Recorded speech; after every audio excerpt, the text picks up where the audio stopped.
Yeah, well, thank you. I cannot express how humble and full of gratitude I am to stand in front of all you gentlemen today and share this story. Thanks, Corey, for inviting me to be a speaker at this event. And thanks for all the support, people that I know. You know what, Tyler, you really nailed it for me, that kick the bricks over, right, and break through. I have a friend who's here, I won't point him out, but he told me this morning, if you're nervous at all, I'll stand up and I'll moon you just to right? So if that gentleman stands up and you see a bare butt, he's with me, so let's not kick him out, okay? But you know what? I kicked through those bricks a long time ago, so I don't think we're gonna need the mooning today. So, you know, I started out, like Tyler said, you know, I'm a prairie boy from Saskatchewan, and in all intents and purposes, I believe that I came from a normal home. I talk about that lots, but when I was that young kid, I didn't know what a normal home was, right? I knew what my home was, and that's what I knew as normal. And from a very young age, I had a father who, big, strong oil and gas guy, right? 6'4", 290, and he came from that generation of being a man, and you know, he did the best he could with what he knew, and he was brought up that way, and he taught me how to be a man as well from a very young age, right? There's no crying, and we don't ask for help. We fix our problems, and all these things, those stereotypes that we hear about men, especially the men that came from the generations before us. And I didn't have a clue how to live my life early on, right? I lived my life based on what my father had taught me. And that started from a very young age. I always felt a little bit inadequate. I felt, you know, maybe not quite good enough. And my dad always set these extreme bars, right? He was an NCAA athlete. He had a scholarship, played hockey for Colorado Springs, and finished a university degree, and then went on to have a career, and then he ended up in the oil patch because that's where the men went. And you know, so he always set these really big high bars for me, and the older I got, the more I saw that these were really unattainable. But I didn't want to disappoint my dad, so I really strived to reach those bars, and every time I came up short, which inevitably I did, I felt a little bit more worthless, right? From a very young age, alcohol was a part of that household. And that was really nothing unusual back then. Like I said, I didn't know what normal was. I just thought it was normal to have babysitters every weekend and normal to be woke up in the night with fights. And as my younger years carried on, I got to know that I had this feeling inside me that just wasn't right. And I didn't know what it was, but I knew I had to try to fill it, and I knew I couldn't talk to anyone about it because I was taught from a very young age that I don't talk about these things outside of even outside of my own head, right? I don't mention them to my dad. To this day, I can't remember ever having one meaningful conversation with my dad. That's unfortunate for sure. You know, I got into hockey at a young age. All my friends were playing hockey. Like Tyler said, prairie boy hockey. That's what we do in the winter, right? And I got pushed really hard from the start. My dad was very authoritative, and it was his way. And I played a lot of hockey as a youth. And then you know what? I quit. I quit playing hockey. I told my dad I hated it. And it was all because he tied my skates too tight. And I was terrified to tell him that. I could not even tell him that, so I just quit. I quit for a year and a half. I ended up going back to play because I did miss it and I loved playing. So when I started playing again, I caught up really fast, and then because I was a little bigger than kids and I excelled at hockey, I ended up playing with a couple age groups higher than me and hanging out with kids a lot older than me. And then once again, I didn't fit in. I didn't feel like I fit in with these older kids, and I sure didn't fit in. I couldn't talk about it at home. I couldn't tell my mom, heaven forbid. She would try to fix it, and my dad would just, you know, do what dads do back then. My dad, anyway, in my experience, it was yelling and toughen up and don't be a wuss and get back out there. And that really led to some destructive patterns in my life. You know, to hang out with those older kids, you know, at this age, they're 16, 17, I'm 14 years old, and they're drinking in the parking lot in a car after practice, or they're going to bush parties and stuff like that, right? So that's what I end up doing to fit in with my new peers. And when I found alcohol, it was a normal thing at home, right? So I didn't think anything was wrong with it. I wanted to be like my dad. When I found alcohol, it took all those feelings away. It numbed everything out, and I was able to associate with these older kids, and I felt like I fit in. And then the ladies started coming around, right? And I had a lot of courage. Oh man, what a man I was. I could reach out and I could talk to women then with no problem. And the farther I went down this path with these guys, the better I felt about myself. And it was all alcohol based. I didn't have to feel the feelings that I was told that I shouldn't even associate myself with. I didn't know how to cope with those feelings, and alcohol was my solution. As years went on, my dad got a lot more authoritative, and he drank all the time. I can barely remember. He wasn't a daily drinker, but I can barely remember a weekend where I didn't see him waking up with his face in a plate of Chinese food in the morning, or sleeping on the couch, or it was always these things. And he worked like a dog every day. That was a man's man, right? He worked for his career, and he drank, and that was normalized to me. When I turned 18, I couldn't wait to get out of that house. I could not wait to get out of that house. So I graduated high school, and I made a team in the States, and I went and played down in Montana, played some junior hockey, and I was so ecstatic because I had finally got out from under my dad's thumb. He had coached me growing up too, right? Had to really push me, and I had to train all summer long instead of going out with my friends. And I really did not like playing, but I just knew I couldn't quit. When I went down to the States, it was a whole different thing because now I made a team on my own. I didn't have to have my dad there. And excuse me. But I did one thing that carried on with me into the U.S. was my love for alcohol. So I found the same group of guys on the hockey team that drank like the same group of guys I had before. And that kind of continued on through my hockey career. It didn't matter what team I went to. I always found the same group of guys that drank like I did because it was normal. None of us had a problem because we all drank the same.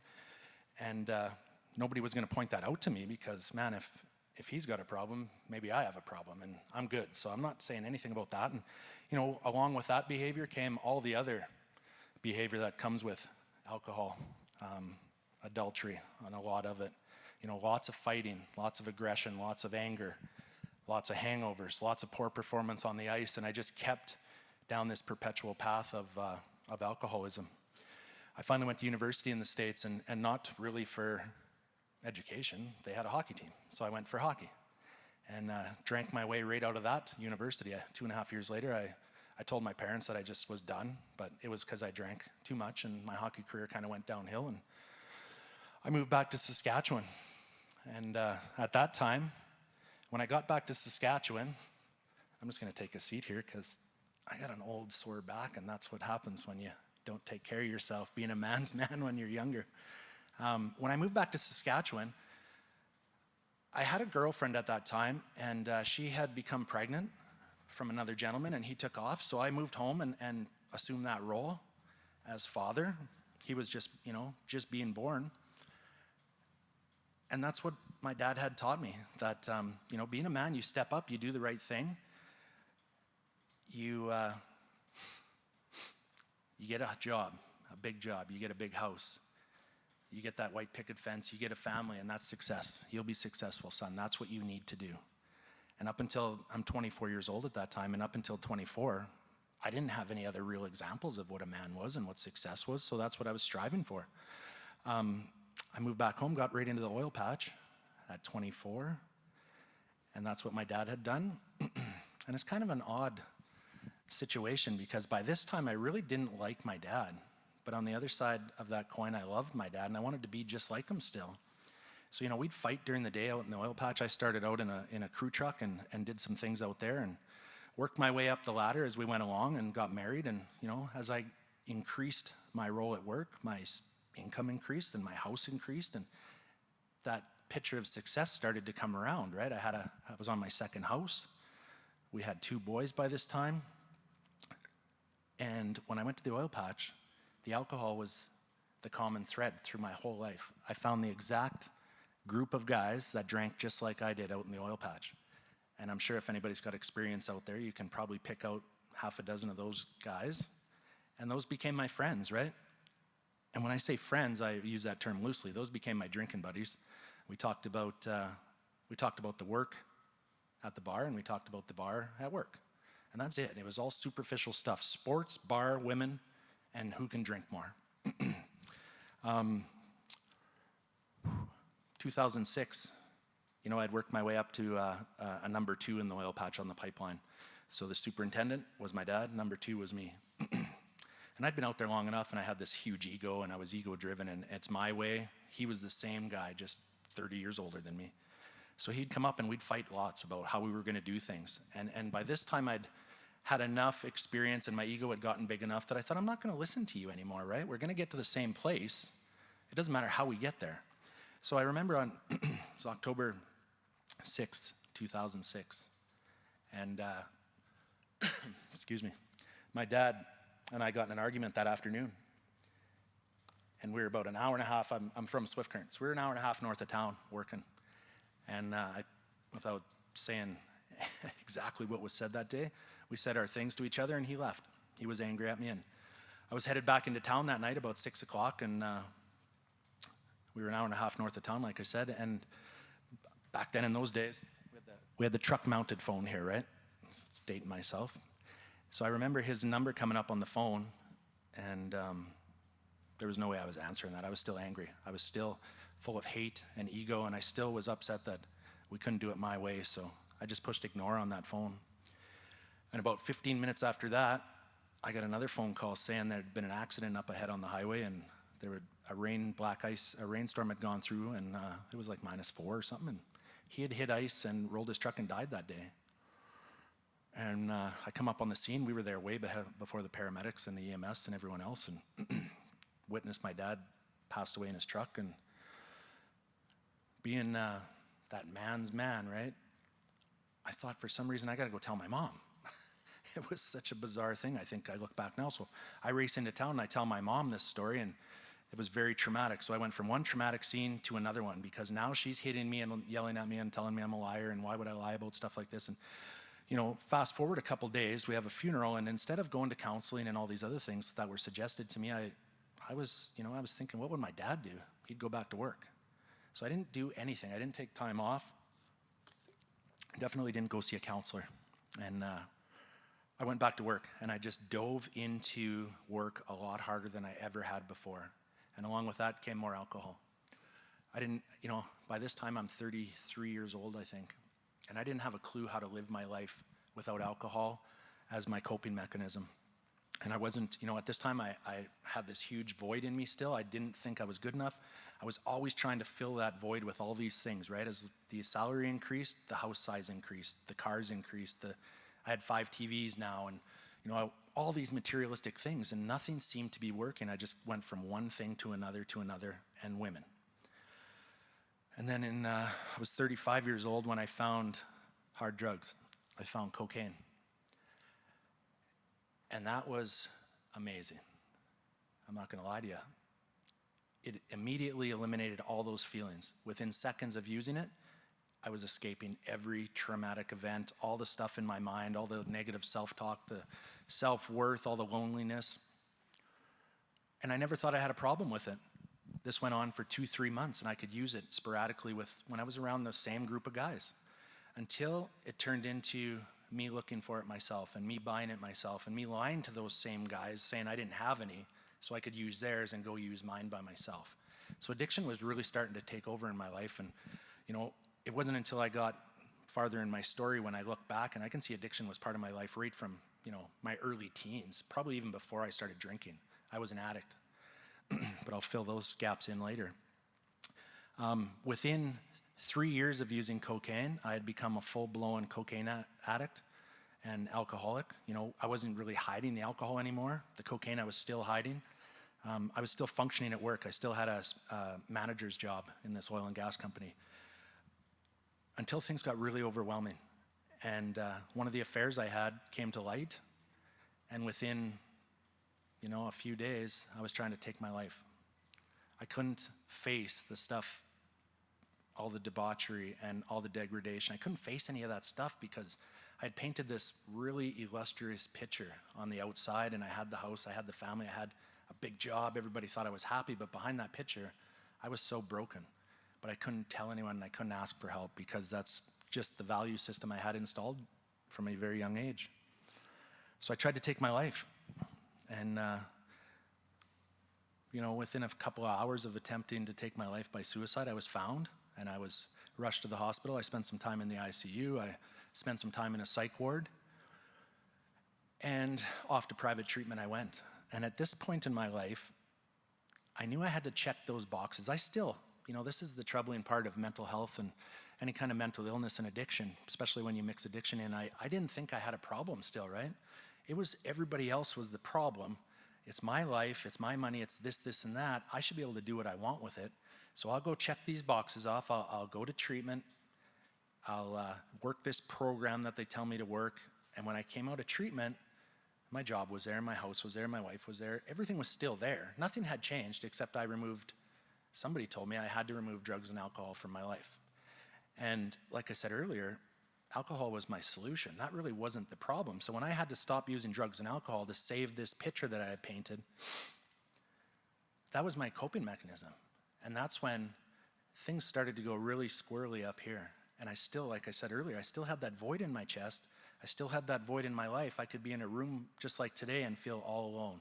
If this was a room full of people, I still, like my close friends, I would still feel desperately alone. So 6 months later, I'd stayed sober in recovery. I'd stayed clean. And I would definitely, looking back now, not call it any form of recovery. I was clean and sober. That's all I was. I made it 6 months, and I relapsed on alcohol. And at that point, I used cocaine again, and I recognized really early the next day that I got in a lot of trouble for drinking again, but nobody said anything about the drugs. So you know what? I'm going to stop drinking, and I'm just going to use drugs. And I did that for another 1.5 years without anybody knowing. I'm sure some people knew, but like I said earlier, in those circles, nobody wanted to say anything. Nobody wanted to say anything and disrupt the path I was on or rock the boat, or, we had all these payments, things will come crashing down if I lose my job. And so I kept using. And it was February 6th, 2015, when I was sitting in a parking lot getting an order for work, an order of steel. And it just hit me. Man, I'm exhausted, I'm tired, and I'm done with this life. There's nothing more I want to do in this life. I'm a complete failure. I'm a burden to everybody. I've done all these things and been a lying, cheating, stealing person my whole life, but I didn't tell anybody. So I had all this guilt and stuff down inside, and I just kept stuffing it. And in that moment, that guilt switched to shame.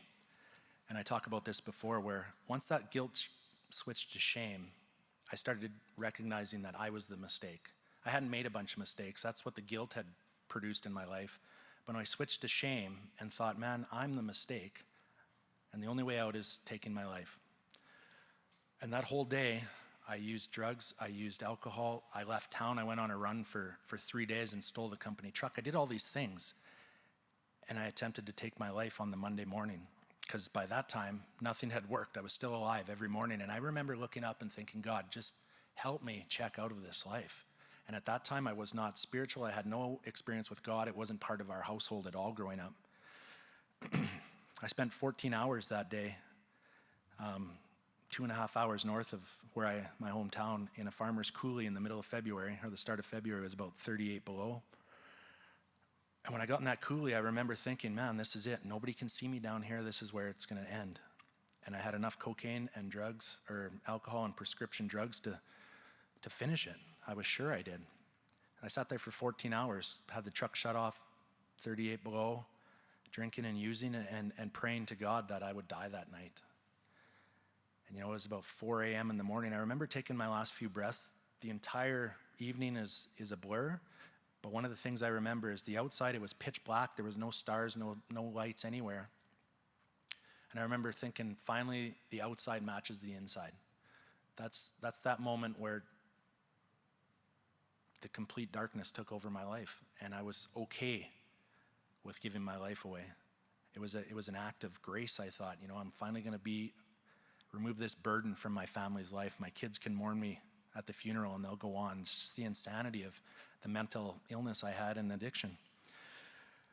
My uncle, he has some old RCMP buddies. Thank gosh for connection and law enforcement. He got a hold of some guys in Regina that were retired, and they managed to turn the OnStar on in my truck. And I hadn't talked to these people all weekend long, my uncle, any of my family. I was just gone.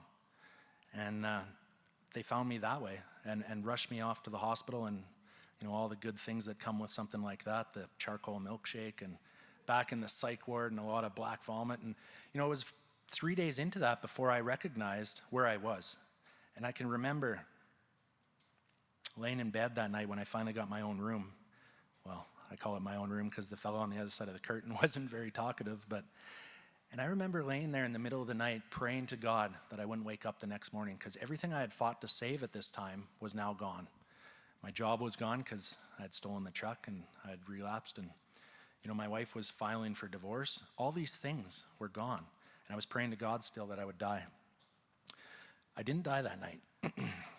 Kind of a funny story. The gentleman on the other side of the curtain was an elderly fella, and I woke up at 2, 3 in the morning, and I just heard this, and he was clicking away on that button because he couldn't get out of bed, and he had soiled his pants. I heard it, and the nurses came rushing in, and the next morning I woke up thinking, man, how selfish. This guy is praying to live, and I'm on the other side of the curtain, healthy, no internal body damage or anything, and I'm praying to die. And that's, where I decided I'm going back to treatment. I went back to treatment, and I was 3 weeks into treatment. I still wasn't taking it seriously, and I was still living in that moment where I was, that mindset that I wasn't worthy of this, and life had come to an end because I was tied to my career. That's who I was. I was an oil and gas man. My family had pretty much disowned me. I was divorced. I was financially ruined. My house was gone. So 3 weeks into treatment, I was still thinking I'm going to take my life by suicide. And I'd walk around that treatment center happy, putting that face back on, that mask for everybody. But I'd go up to my room at night and I'd be honest to God, I'd be plotting my suicide. When I get out of here, I'm going to take my life.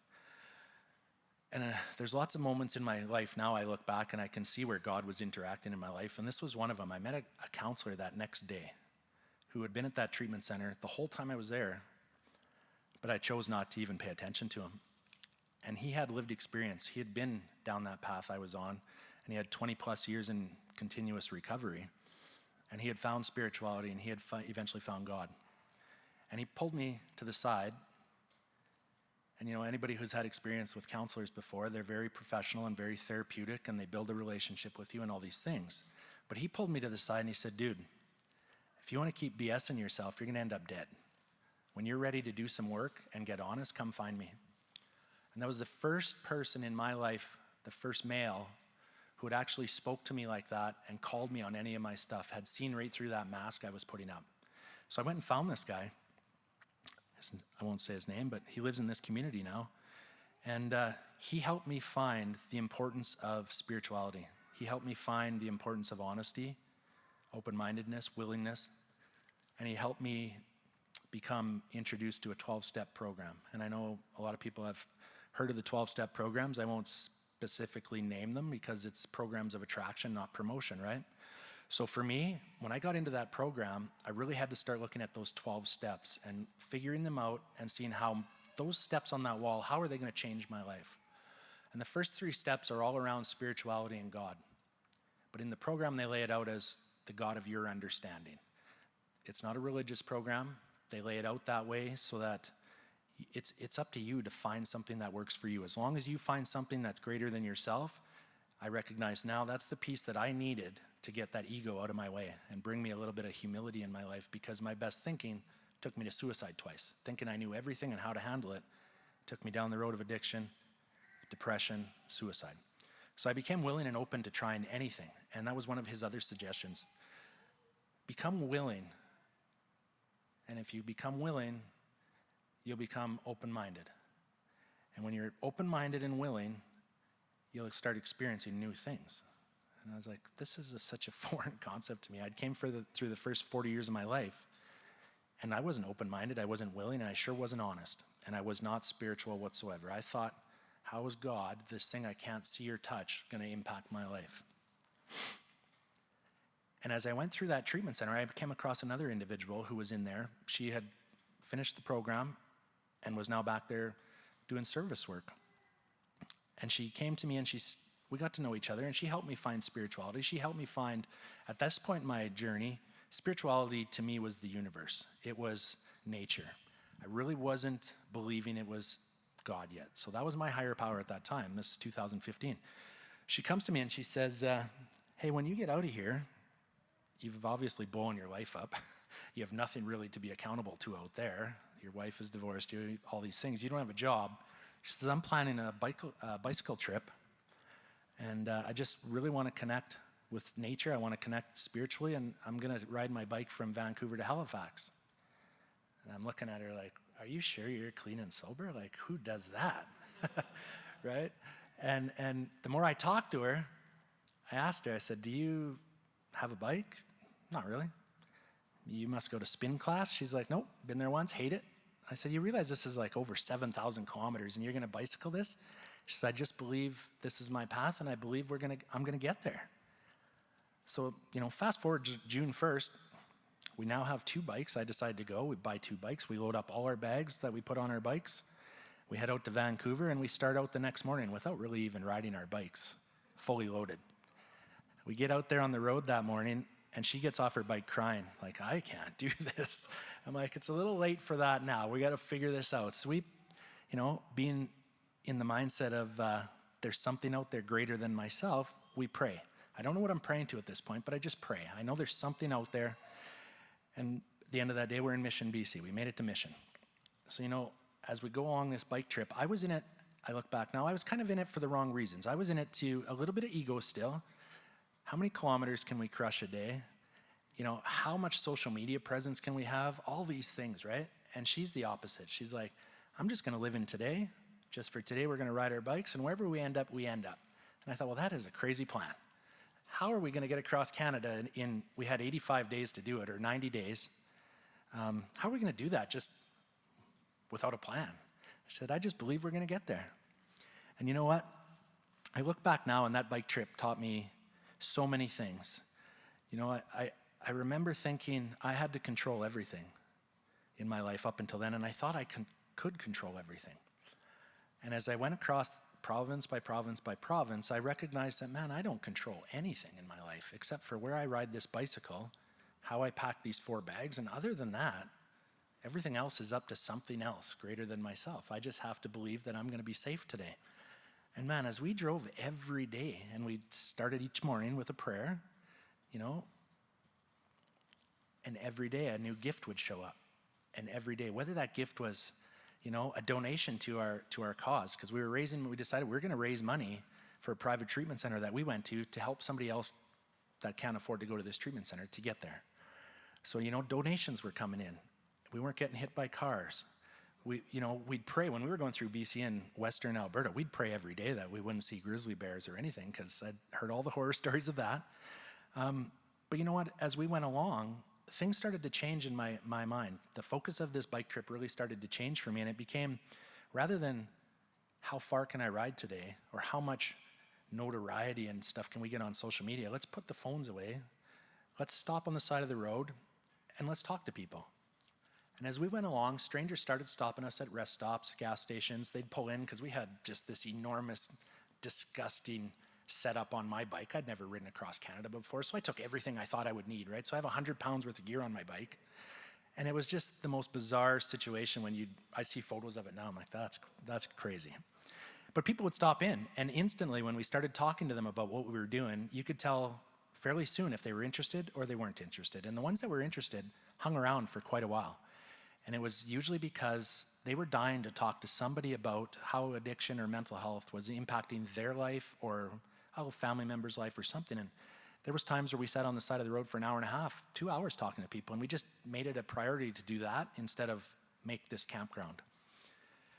And it wasn't until, I got into Quebec, I think it was, when I decided this is what I want to do for my life. I want to connect with people, and I want to share, and I want to give them a safe space to share what's bothering them.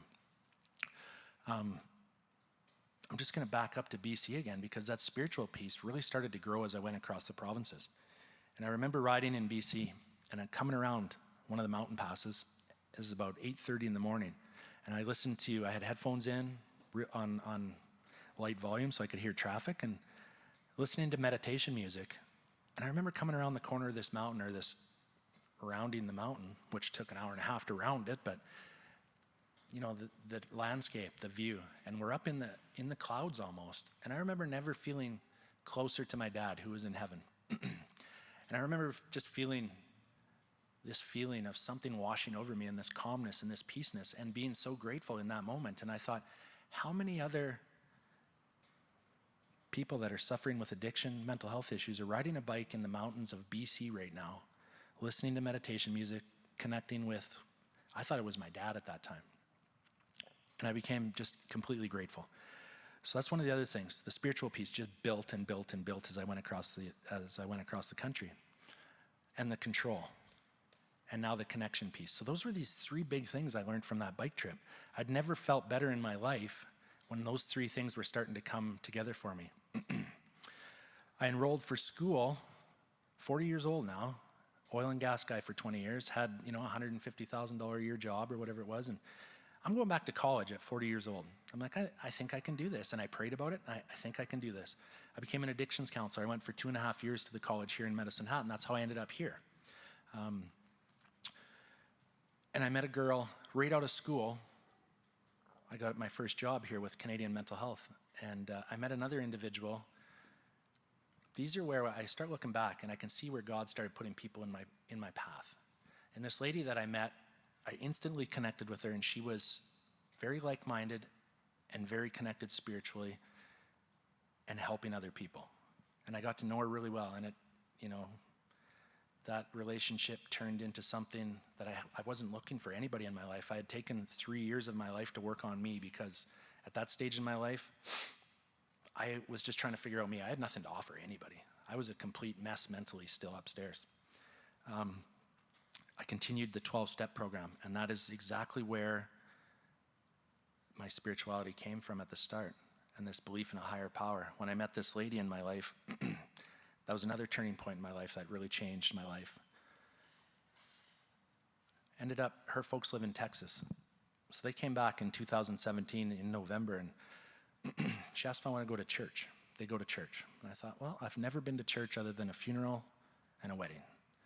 But I'm open, honest, willing now, and everything has been going pretty good based on those three things, those foundational pieces in my life. So yeah, I'll go to church. Why not? And I'm going for that open-mindedness piece. I'm open to learning new things. And I get into church that day, and I can remember nothing else except for standing for the worship and then listening to the pastor at Hillcrest Church that morning. And the more things he was talking about, the more I could relate to them in my story and the 12-step program I had, that program had successfully helped me change my life up to this point, 4 years into active or continuous recovery. And he said something that morning that really made me want to go back. So that her parents went back to Texas after that. And I looked at her and I said, well, that was pretty cool. I think I want to go back next Sunday. And we went again, and I connected more pieces, what the pastor was saying about Jesus and how he was helping, the people on the fringes, and how he hung out with the tax collectors and all these things, right? And I just kept putting this all together. And it was the fourth weekend when I had this spiritual awakening, this light bulb moment, I call it, but it was a spiritual awakening, 100%. I felt this, once again, this calmness and this peace wash over me. And in that moment, I recognized that, man, it's been God with me this whole time. From a very young age, he's been with me. I just chose not to believe in him. And these last 4 years of recovery, where I believed in a power greater than myself, it was God. And I just wasn't ready to see it yet. And in that moment, I told myself, this is where I belong. I found my place. I found my place with Jesus, and I found my place in the church. And that was November. Now it's December of 2017. And since then, my soon-to-be fiance, we haven't really missed church on a Sunday since then. And I take the prayers I learned in my 12-step program, and I say some prayers that I've learned in church. And I pray every morning, and I pray every night. And I pray for, not just for me anymore, I pray for other people.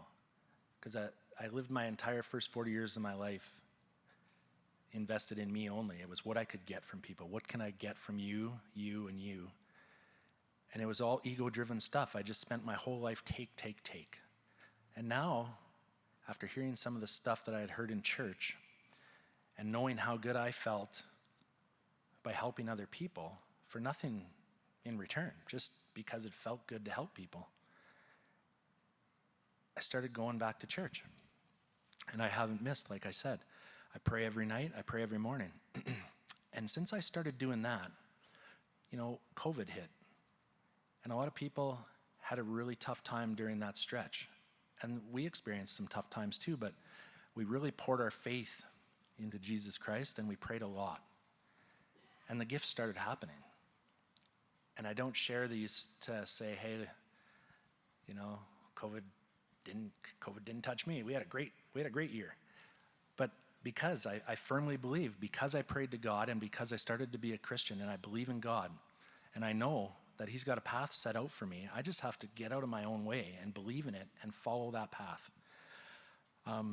Really cool things started happening. The end of March is when COVID really showed up and I lost my job. I'm like, what? That's not what I prayed for. But I just kept praying. And I recognized that maybe it's not what I want or what I'm praying for, but God has this path for me, and I just got to stay on it. And eventually I'm going to look back and see why it happened that way. And I had a job offer that summer from a company in Edmonton, and I was ready to move. And we prayed on it that night. And it wasn't long after that, my old boss here in Medicine Hat phoned me within 24 hours and said, hey, we got some more funding. Your job's coming back. You can stay here if you want. I'm like, wow, that's amazing, because we did not want to leave Medicine Hat. This is our home. Our church is here. All our friends and families, well, friends are here. Our families don't live here. But the next thing, we prayed. We lived in a small little townhouse, and we prayed, when would it be right? Show us some signs. When's it right to move? Because we were thinking about, having a family, and a house showed up. We weren't looking for a house. A house showed up, pretty much dropped in our lap. And I thought, I don't have a job. How are we going to get a house? And I prayed on this. Show me some signs. Tell me if this is the right thing. And I got a mortgage. I'm like, how does somebody unemployed get a mortgage? And it's not these material things. It's things that we needed in order to move forward in the path that was set out for us. It wasn't these wants. I didn't want TVs. I didn't want all these women in my life anymore. And that's one of the things that bike trip taught me is, what do I need? What's important to me? What do I need to survive in life and be fulfilled and be happy? And I look back now and I recognize it's God. It's not all this materialistic stuff. I rode my bike across the entire country and camped every night and lived out of 4 bags. So it's not all that other stuff that makes me happy. It's connection, it's God, and it's helping other people. And we got that house.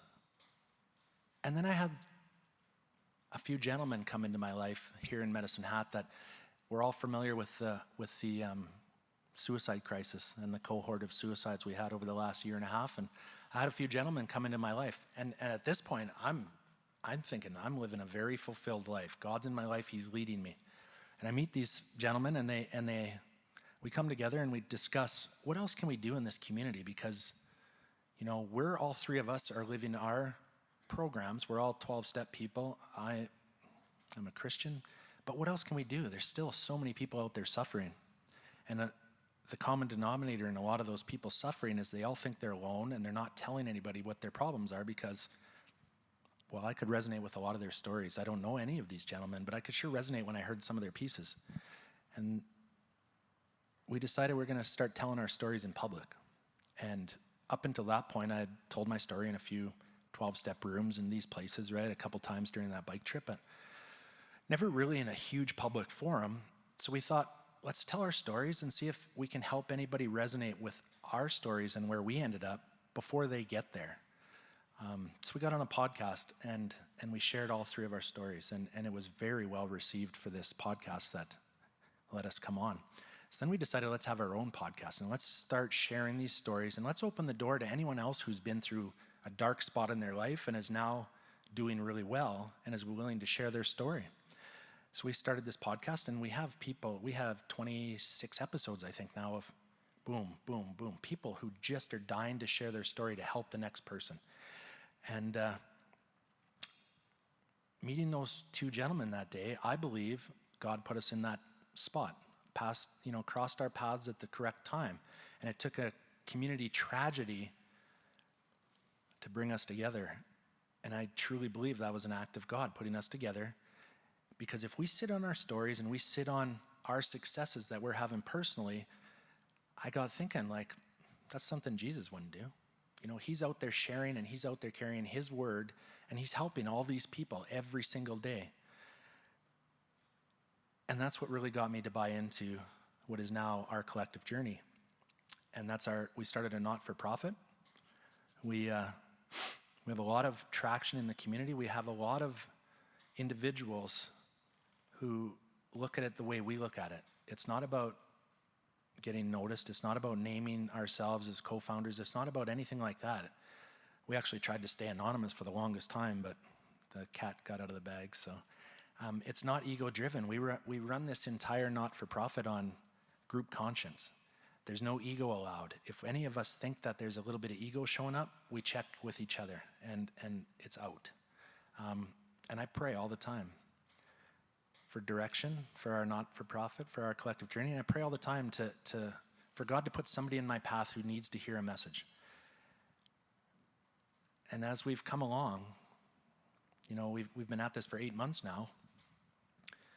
We have we're over 100 people who have reached out in our community for help, whether it's addiction, mental health, postpartum, depression, anxiety, whatever it is. We're not subject matter experts on all that stuff, but we have enough people that have stepped up now to share their stories that we can cover a lot of those bases and connect people with those people who have lived it. And it's been one of the most fulfilling things I've ever done in my life.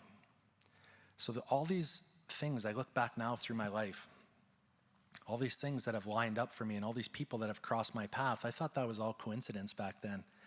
And now I recognize that that's not even really a thing in my life. Coincidence is like God's way of staying anonymous, I think. He's dropped people in my life and opportunities. And now that I'm an active participant in my life for the last 6.5 years, I see them like this. I see them. And before, I just walk right by them. It's been an amazing journey.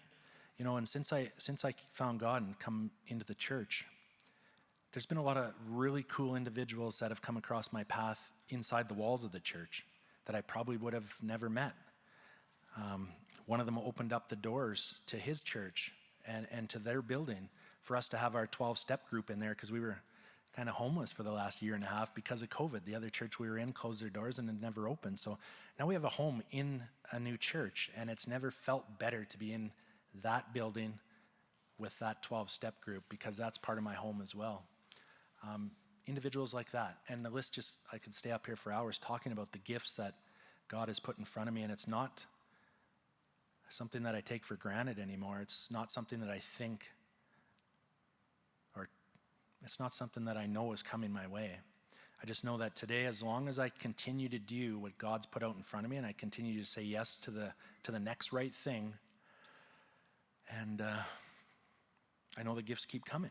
I don't expect them, but I'm not shocked by them anymore. I just know day after day that something usually comes my way, and it's directly correlated to my connection with my higher power, who I choose to call God, and the life I live today. And it's not my life. Like I said earlier, my best thinking got me to suicide. It's the will of God, and I know his path is set out for me, and as long as I don't take the wheel, I'll stay on that path. When I take the wheel, I end up in the ditch really quick, and a lot of other people around me get hurt. And I've done that my entire life until 40 years old, and these last 6.5 years of my life have been nothing short of a miracle. And it's given me opportunities like this to come into rooms to share my story, and I don't share because of ego or look at me, or I hope one person in this room hears something that resonates with them, because then it's worth it every time to share this story. As long as I can help one person. I think with that, maybe we'll get some prayers. If anybody's wanting some prayers done for them, or just be off to the side here. And I really appreciate everybody taking some time out of their Saturday morning to come and listen to me share my testimony, because it's truly a miracle from God that I am alive today and here to share. And I've never been more grateful. Tyler, would you like to close us out?